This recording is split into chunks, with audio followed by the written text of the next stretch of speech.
A large number of tutorials for various programming languages are published every single day on YouTube, and these are widely used by newcomers and developers alike. On activating the extension, the UI is modified, tucking away the default components into the sidebar. This view is easily resizable as per user preferences and current area of focus. The IDE corresponding to the programming language used in the video is auto-selected based on the video metadata and can be found in the YTCoder tab.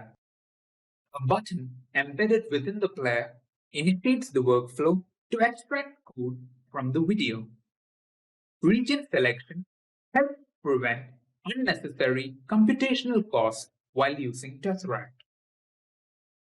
Once the analysis is complete, code is presented for review and can be appended per requirement into the editor, that then runs linter to check the code.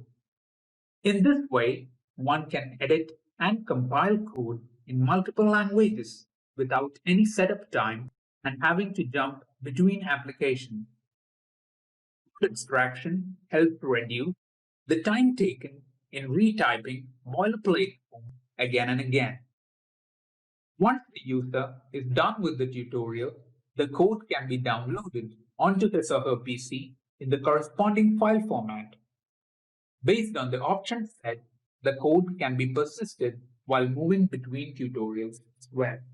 The extension is being continuously improved upon, and we are open to all suggestions. Thank you for watching.